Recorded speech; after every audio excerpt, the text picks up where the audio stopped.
Okay, I believe we are ready to begin.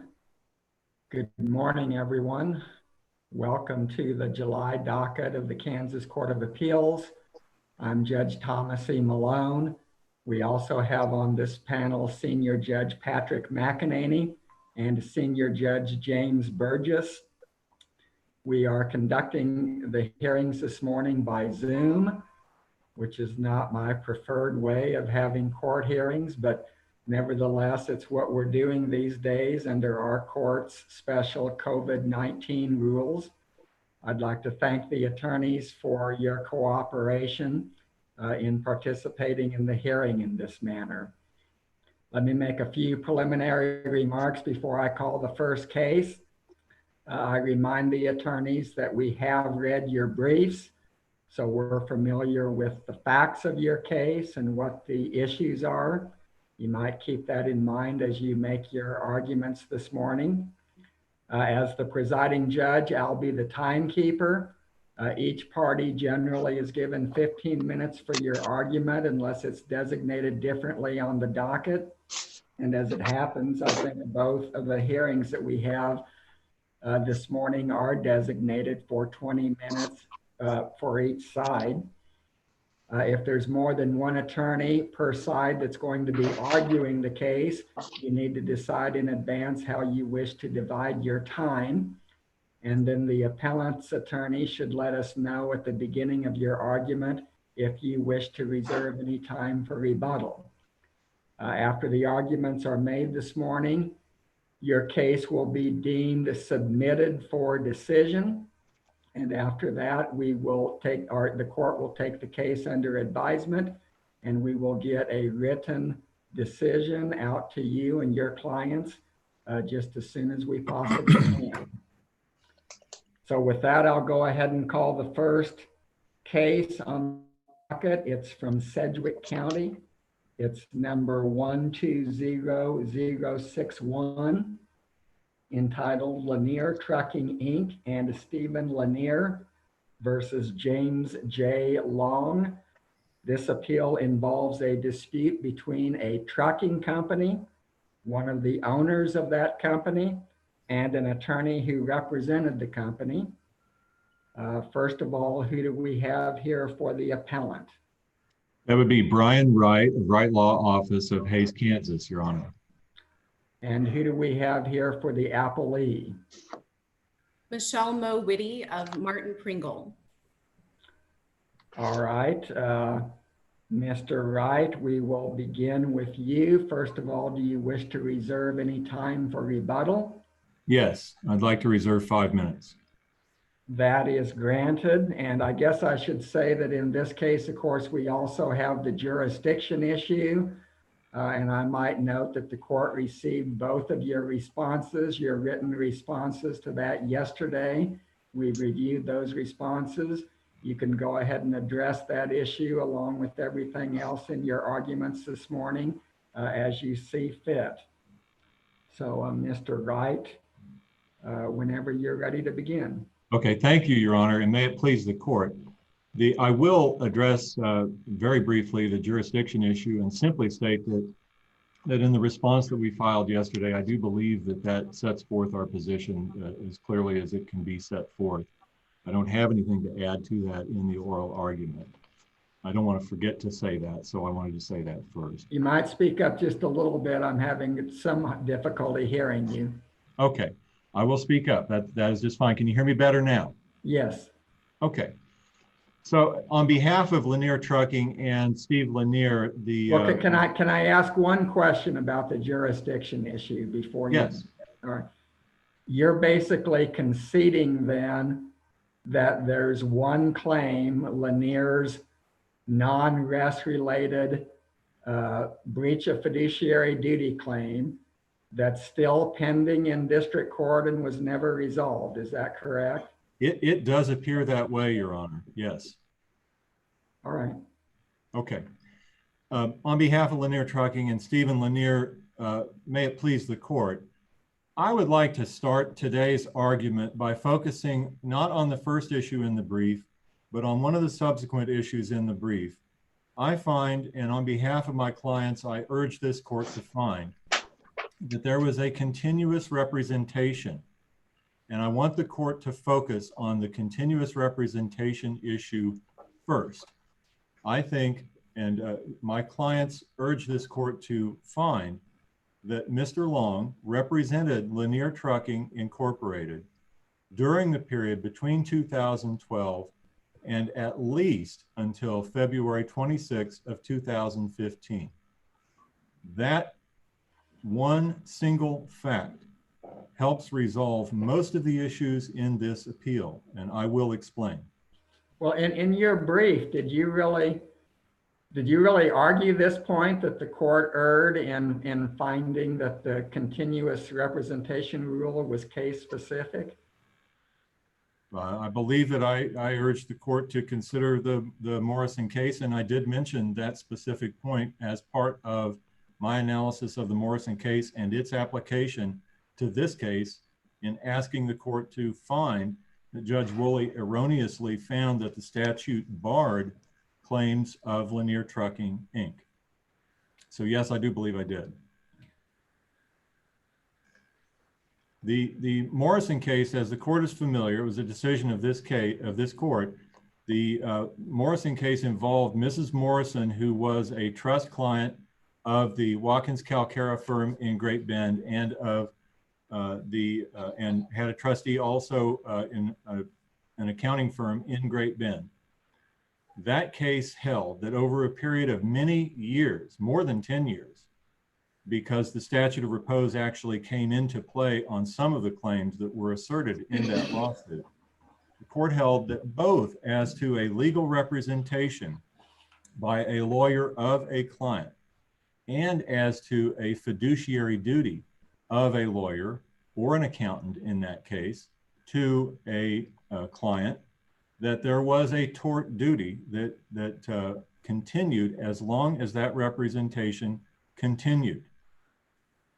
Lanier Trucking Incorporated was a client of Mr. Long. That is undisputed and was not found by the court to be disputed in any way. It was an uncontroverted fact, and the court made an error in finding that the Morrison case did not apply.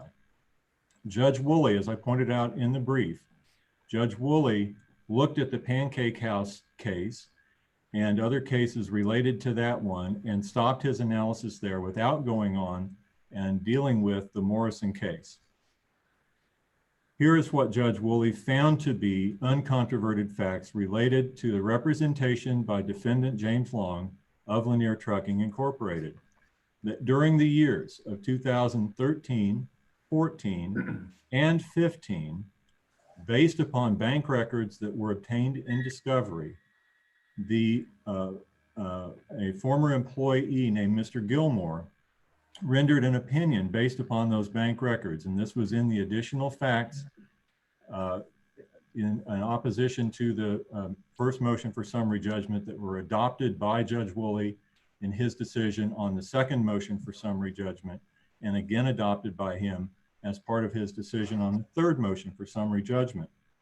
That during those years, Mr. Long oversaw and participated in the manipulation of bank accounts of Lanier Trucking Incorporated, diverting revenue that was earned by employees of Lanier Trucking by driving trucks and transporting loads, diverting that into a corporation that Mr. Long had formed on behalf of the other co-owner of Lanier Trucking, Elvis Lindquist. The revenues of Lanier Trucking were attributed to Lanier Trucking, even though the cash receipts were diverted away from the bank account of Lanier Trucking and deposited in an account where they were used for the personal benefit of James Long and Mr. Lindquist and Mr. Lindquist's other company, Elite Transportation. Because the revenue was attributed to Lanier Trucking, but because it didn't have the money to pay taxes because its revenue had been diverted, it showed an income that did not actually flow through to the owners of that corporation or to the corporation itself. That revenue having been diverted to Elite Dedicated Services, which was formed by Mr. Long and partially owned by Mr. Long, along with Mr. Lindquist, over the course of 2013, 14, and 15. Now, during this time, during that entire time, Mr. Long was an attorney of record in lawsuits on behalf of Lanier Trucking Incorporated. He continuously represented that company during that whole time. This action, the Lanier Trucking action against Mr. Long, was originally filed in February of 2016. It was dismissed without prejudice in November of 16. It was refiled in March of 17. The court records and uncontroverted facts before Judge Woolley in the district court showed that Mr. Long continued to represent Lanier Trucking in a lawsuit in Sedgwick County District Court in a case that went to trial in January of 2015, and there was no journal entry filed in that case until February 26th of 2015. This continuous representation continued long after the July 2014 disciplinary administrator complaint filed by Steve Lanier, in which he questioned various activities, including some of the ones that we have set forth in the facts of this case. Now, if we consider those facts and look back at the Morrison case, the Morrison case held that the representation and the fiduciary relationship between Mrs. Morrison and her attorney and the accounting firm continued and did not end when that relationship, when the activities of the attorney were questioned by Mrs. Morrison to the point of going outside of that attorney-client relationship, hiring an attorney to review the conduct of Mr. Watkins, and getting an opinion from that other attorney that Mr. Watkins should be removed. Mrs. Morrison chose to continue despite this adversarial relationship on that at that time. That relationship continued, and the court held in the Morrison case that meant that the continuous representation rule would allow the extension of the statute of limitations under the rule that was announced in the Pancake House case. Could you refresh my memory, Morrison, what court is that from? That's from the Kansas Court of Appeals. Is it a published decision? It's a published decision. All right. And I beg the court's, I'm sorry, I haven't gone back and looked at it. I do believe it went to the Kansas Supreme Court, but I'll stand on the brief on that point. But it is a published decision. Yes, there's no doubt that it's a published decision. Now, Judge Woolley appeared to be concerned in his written decision on the motion that I'm referencing here, that if the continuous representation rule were applied, a case could continue for a long time. That case could end, then another case could start, then that case could end, and another case would start. And as long as there was any representation by the attorney of the client, even though it didn't relate to the same matter in which the malpractice or the improper conduct had occurred, that would somehow keep that action alive. He used in his decision the notion that it could last as long as 15 years, for example. Of course, that is not true, for the primary reason that the statute of repose would limit any claim, would extinguish any claim after 10 years. It would clearly be prevented from going on forever. The other thing that Judge Woolley appeared to be concerned about was the implications of a large law firm with lots of lawyers, with lots of clients, and lots of actions for some clients in multiple offices.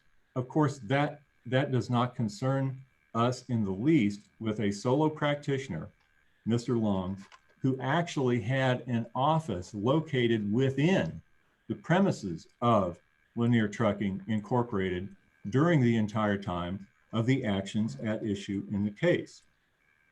Now, the reason I bring up continuous representation first is because if you hold and rule correctly and reverse Judge Woolley on this holding, that the continuous representation rule applies, then through at least February of 2015, that representation would keep alive any claims up to that time. The statute of limitations would begin running and would allow for 2 years under 6513 for an action to be filed against Mr. Long by Lanier Trucking.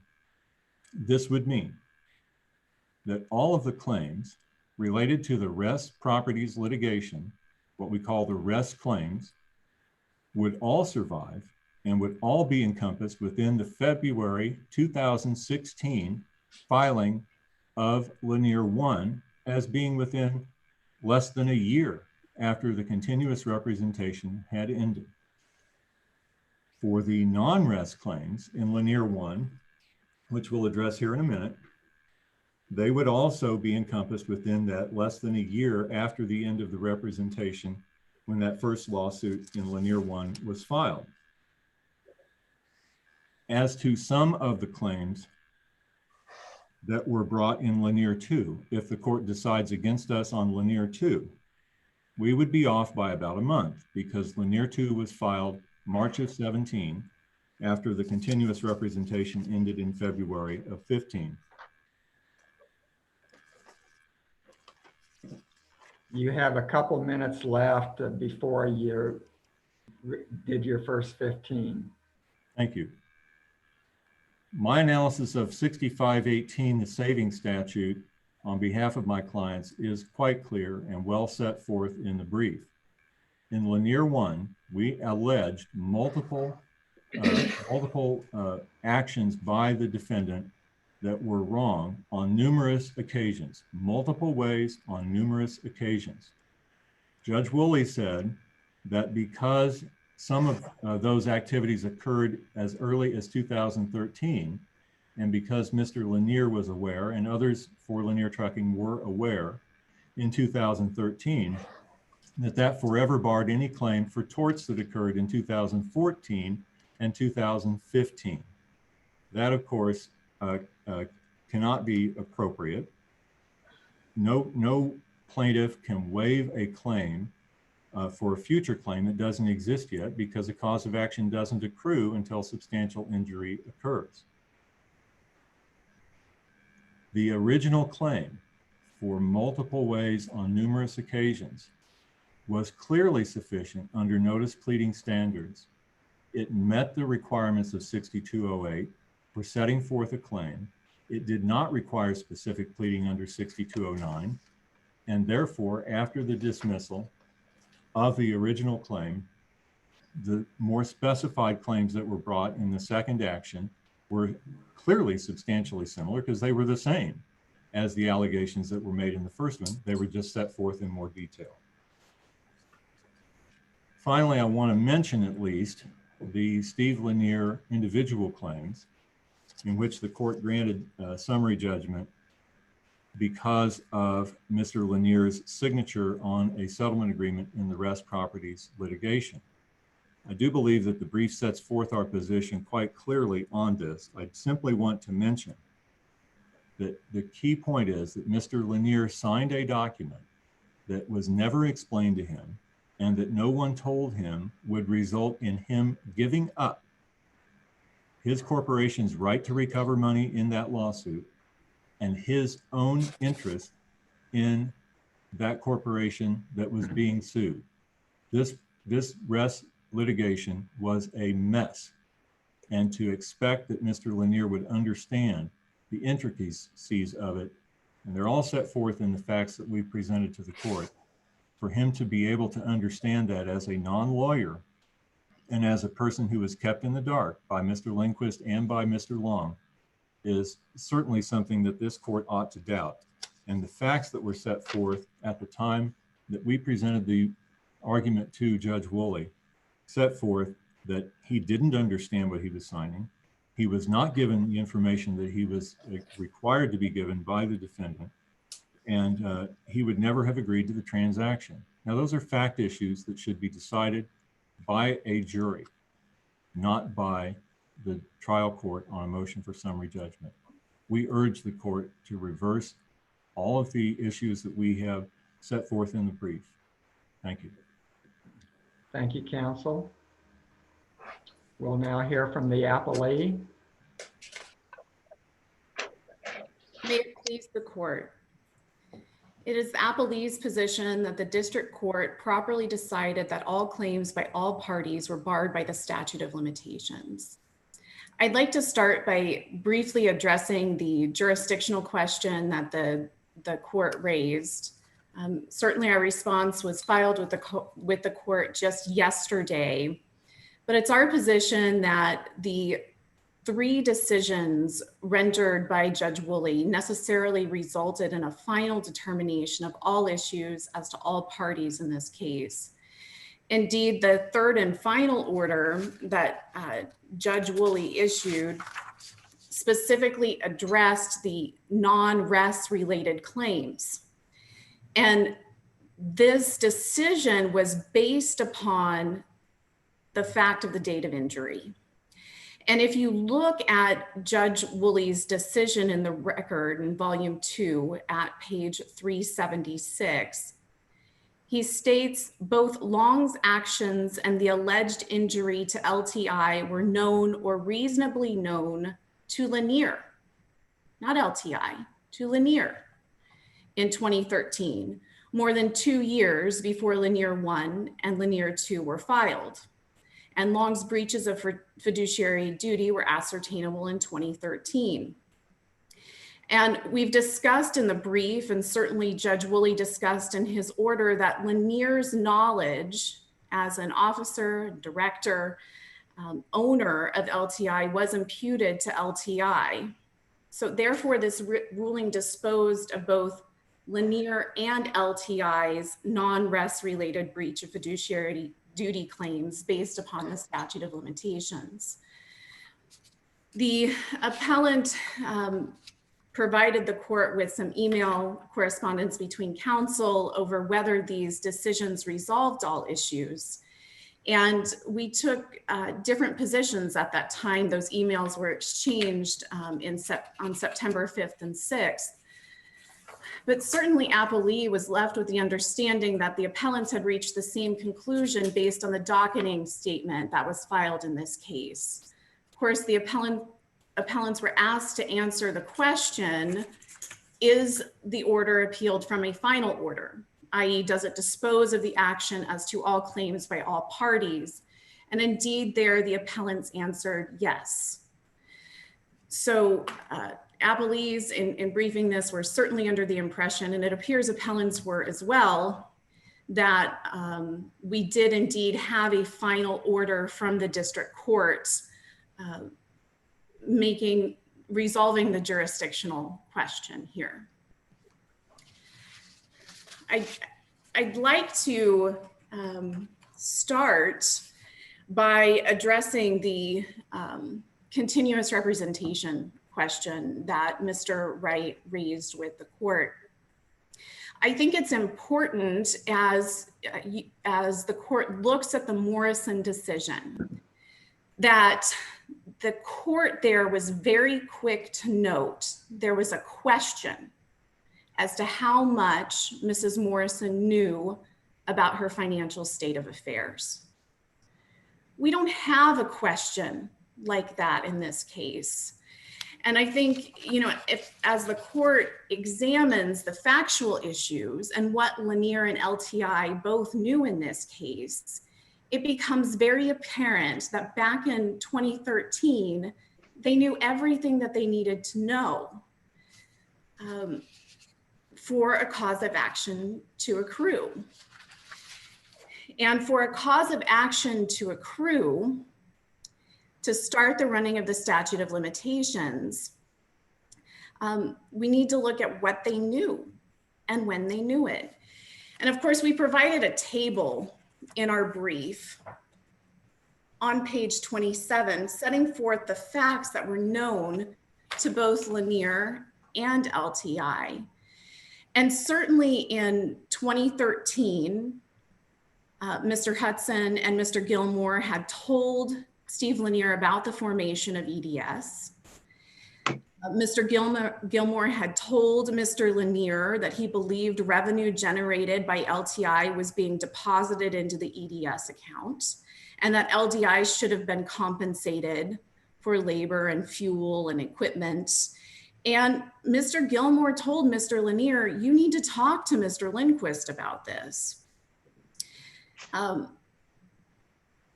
There's also information indicating that Mr. Lindquist told Mr. Lanier that a bank account had been opened in the name of EDS, and that revenue from elite customers was being deposited into the account. And we also know that Mr. Lanier believed in 2013 that thousands of dollars, including assets and equipment, had disappeared from LTI. And this ultimately culminates in him writing a letter to the disciplinary administrator's office in July of 2014, setting forth his knowledge once again of all of these things. That's what the uncontroverted facts show here. They show this knowledge that Mr. Lanier had about all of these things. And I think that's what distinguishes this case from the Morrison case. In addition, as the court has examined the continuous representation doctrine, they have looked at it so that the doctrine achieves the rule's purpose, which is to benefit both the client and the attorney by allowing the attorney the opportunity to correct or mitigate the alleged damages caused by the attorney's error, and allow the client from discharging the attorney on discovery of the error. It's in this case, as it relates to the rest-related transactions, Lanier and LTI knew in September or October of 2013 that they had assigned their interest in res. And Mr. Lanier filed a declaration in this case stating that he knew that the rest litigation was ongoing. He knew that he was assigning his interest to Mr. Lindquist. He knew that the real purpose of the assignment was not to assign his interest to Mr. Lindquist, but that ultimately that interest would be assigned to Mr. Long. He knew all of that in September or October 2013, which was certainly more than 2.5 years before Lanier 1 was filed. That case being filed on February 19th of 2016. And so those claims are barred by the statute of limitations. With respect to both Lanier and LTI.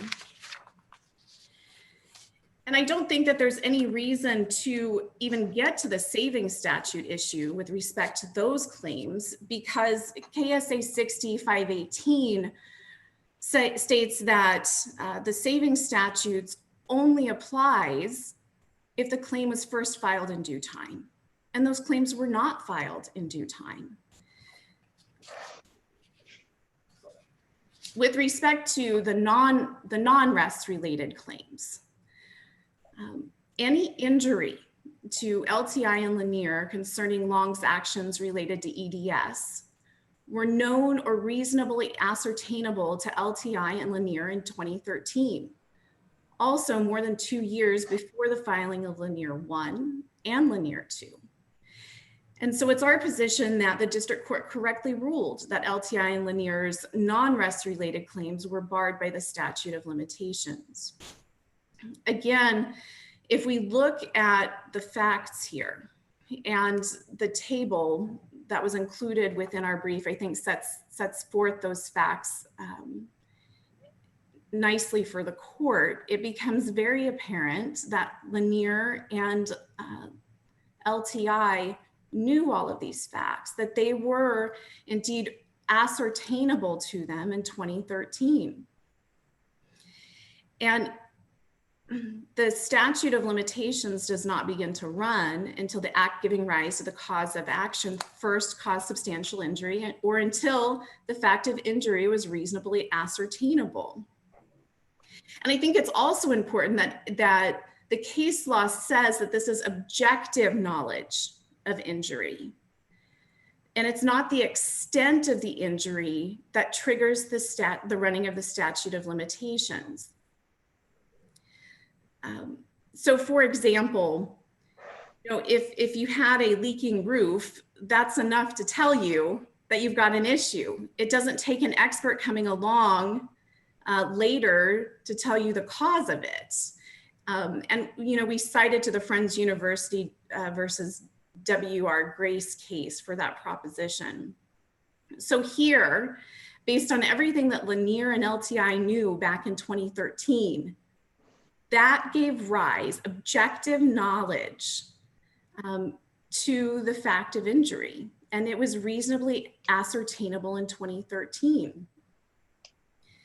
All of that knowledge that Steve Lanier had was imputed to LTI based on his position as a corporate officer and owner of the company. And as a result of that, he had that knowledge in 2013, and those claims are also barred by the statute of limitations. Again, they would have been barred during Lanier 1. So once again, it's our position that the savings statute doesn't apply because, again, those claims were also not brought in due time.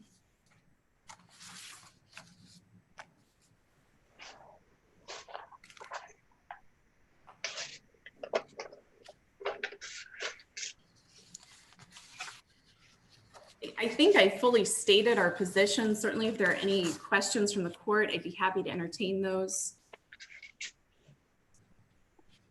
But it is Appellee's position that the district court correctly ruled that all of these claims are barred by the statute of limitations based on the knowledge of both Lanier and LTI, and that the continuous representation doctrine does not apply to these claims based on that unique knowledge and position that these appellants had.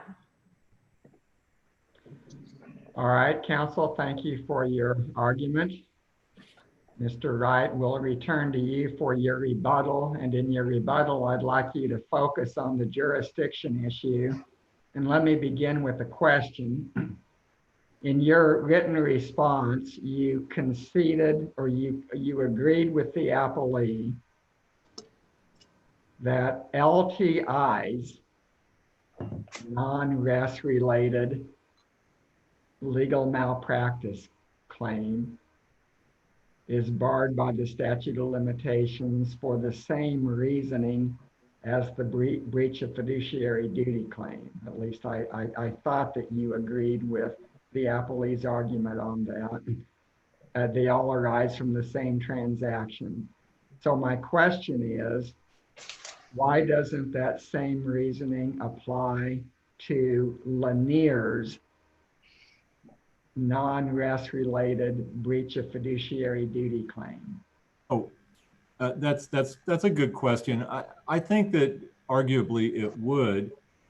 I simply wanted to point out in my response on the jurisdiction issue that technically there really was not a decision that even addressed Lanier's individual non-res claims.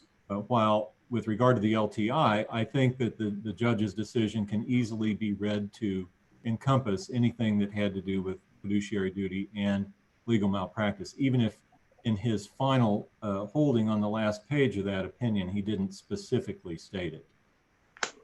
So does it boil down to the fact that the district judge might not have expressly ruled on a couple of the claims?